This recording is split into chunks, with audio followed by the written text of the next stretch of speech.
Hello, hello, fellow winter photographers. Now, if any of you have been watching my videos from the very beginning, you may notice this is a very familiar tree. I did a video, it's probably about 5 or 6 years ago in Mt Seymour, and this is the same tree that I used in the beginning with the raven flying off the top.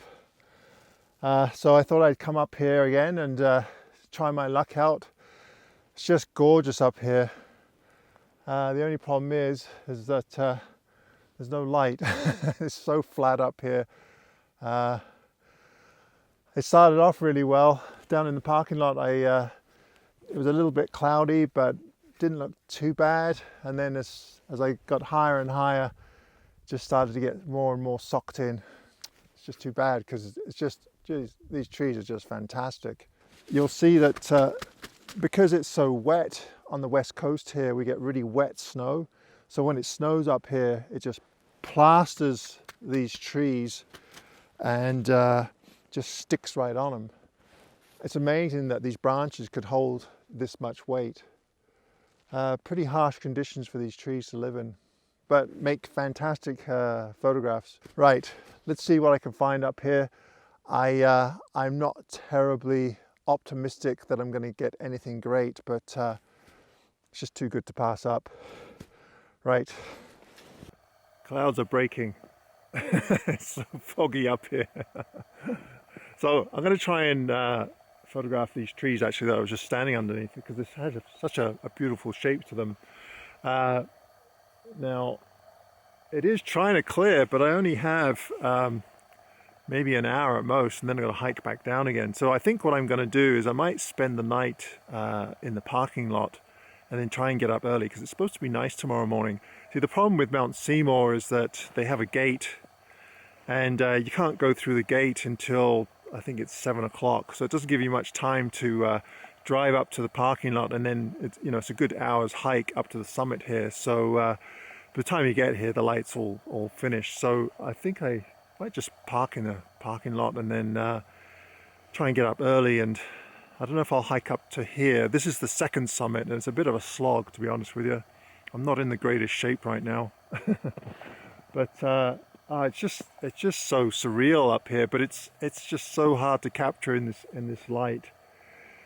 Anyway, I'm going to go for trying to take a few compositions of these trees here. What I really need is just a little bit of directional light, just a bit of side light, back light, front light, anything, just to give it a little bit of depth. Okay, while I'm waiting for the light here, I'll just give you a little bit of a tip here. If you're not using the snowshoes like I'm using, it's not a bad idea just to push your tripod right into the snow. Now, before you do that, make sure that your clips on your tripod are actually pulled out. You know, the clips that just so you can spread the legs out further. Just make sure that all three of them are pulled out. Otherwise, what will happen is when you push your tripod down, the legs have a tendency to want to spread out on their own. And if those clips are pushed in, you can actually damage your tripod. I know this for a fact because I actually did it with one of my tripods. Years ago, I had an old aluminum Gitzo, and I left the clips pushed in, and of course I was pushing the tripod down, and it kept pushing out on the clips, and it did actually loosen the rivets on the top of on top of the legs, and the whole thing was wobbly after that. Also, when you're pushing your tripod in, just put all three legs together into a bunch, and then when you push it down, they'll slowly spread out on their own. Depends how far you push it down, but they have a tendency to want to spread out on their own. Anyway, this is a quick tip for you.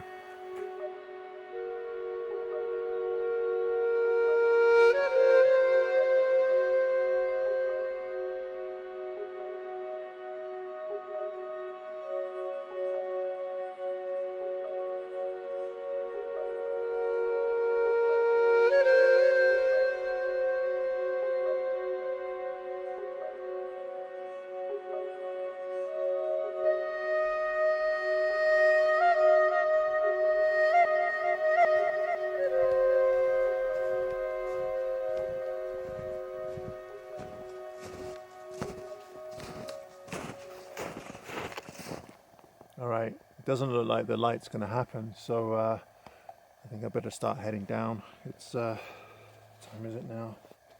Yeah, it's 4 o'clock, so it'll take me about an hour to get down. Darn it! Okay, well, there's always tomorrow morning, I guess. Right, off I go then.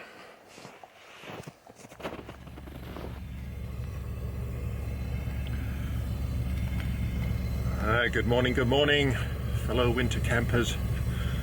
It's nippy this morning. Really didn't feel like getting out of bed. So it's 4:30 in the morning, and actually it's a bit nippy right now, but it wasn't too cold last night. Looks like it's going to be a glorious morning. So the moon's out. The one thing I'm not terribly excited about is the hike on up. It's especially this time in the morning. Anyway, I know once I get up there it'll just be fantastic. So I'm just going to make a quick cup of tea, and then I guess I'll be slogging my way up. Right.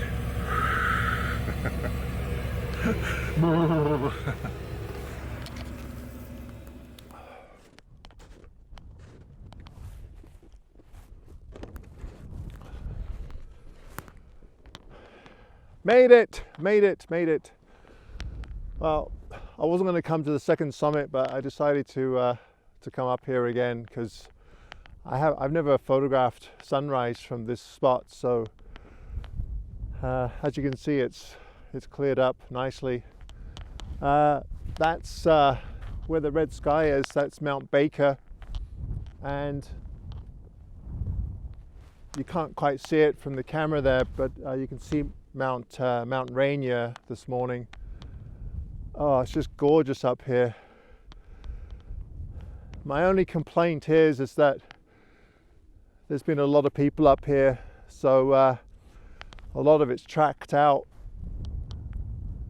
So I'm going to have to look around for compositions here that where the snow hasn't been tracked. But you know, I can't complain too much. Oh, that was a bit of a slog coming up here at that early in the morning. Never that much fun hiking that early, but once you get here, it's all worth it. Right, I better start looking for some compositions, I guess. See what I can find.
The really nice thing about snow is it reflects all kinds of light. So even on bright sunny days, you can still get away with taking images. And what I kind of like is this nice contrast between sunlit areas that are quite warm in tone, and then you got the shadows that are kind of reflecting the ambient light, like the blue sky. So you get this blue effect.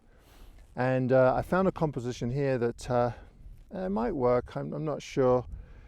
You got backlit trees covered in snow, but then there's so much sun that it's reflecting light back into them. But then in the background, it's in deep shade, so it has this blue tone to it. So I'm hoping that there'll be this wall of trees, and then there'll be hints of blue throughout the image. So that's the plan anyway. So I've got a 70 to 200 on here, and I think it might, oh no, it seems to be okay. Yeah, I think this might be pretty good. Okay, so I'm overexposing it by 1 stop. So I'm at f16. I need a lot of depth for this because there's some trees in the background that I want sharp. So I'm at a 20th of second ISO 64. f16. Let's have a look at that and see how that looks. A little bit overexposed, so I'm just going to dial it down 1/3 of a stop. Right, we'll see how that goes.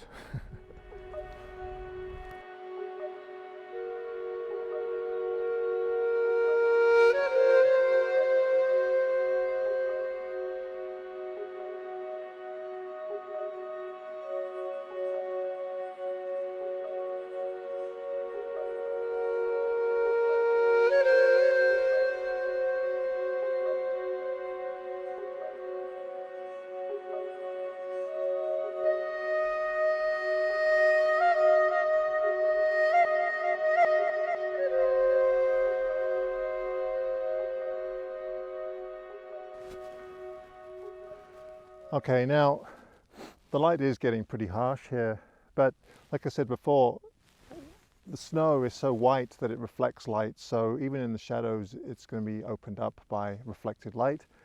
But I always stop by this part. The little valley there, or the little kind of indent there, that's where the trail goes down. But I just love this section here, especially right now because there's not many tracks on it. Because the trees are kind of backlit, and you can see in the valley below there's still a little bit of fog back there, right here.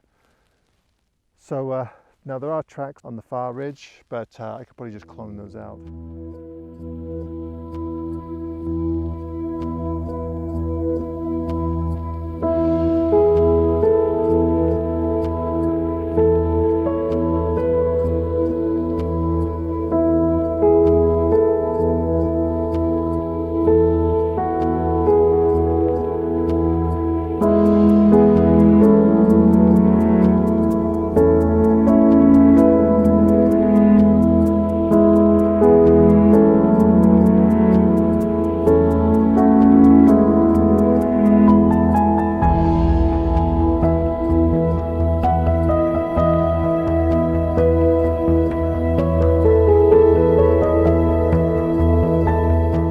Weather is a darn sight better than last time I was in this spot. Well, it's just wild.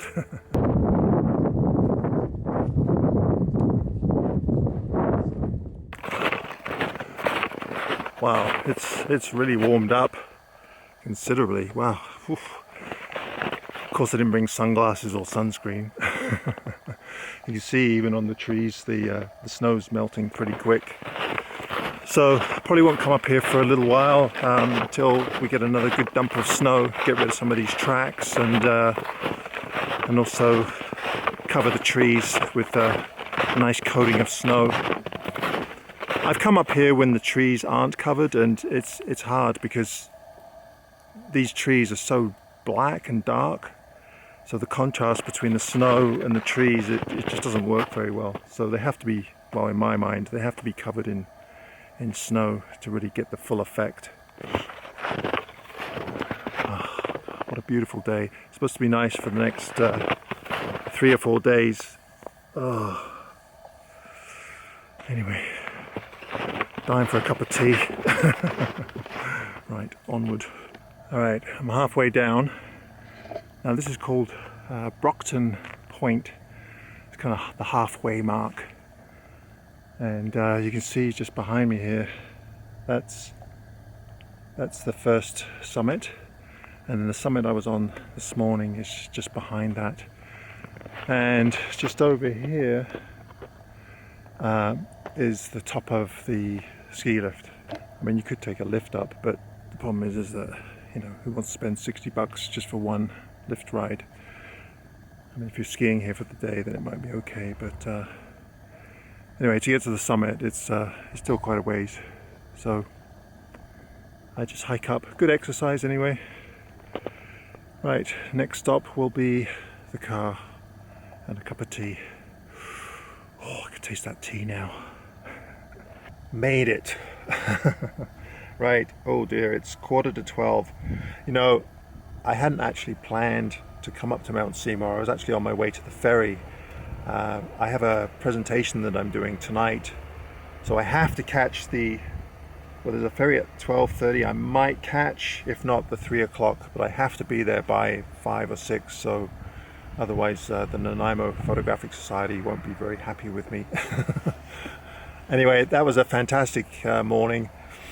Not sure if I really got anything really stellar. I mean, the conditions were just stellar, but for whatever reason I just couldn't find the composition that I wanted. Anyway, there's always next time, I guess. At least you guys got to see a little taste of Mount Seymour. I mean, it's just a fantastic spot to photograph, winter photography, get a little bit of exercise. It's the full gamut, so it's just a great place to come. So if you enjoyed this video, make sure you give me a thumbs up, and I'll catch you next time. Alright, take care.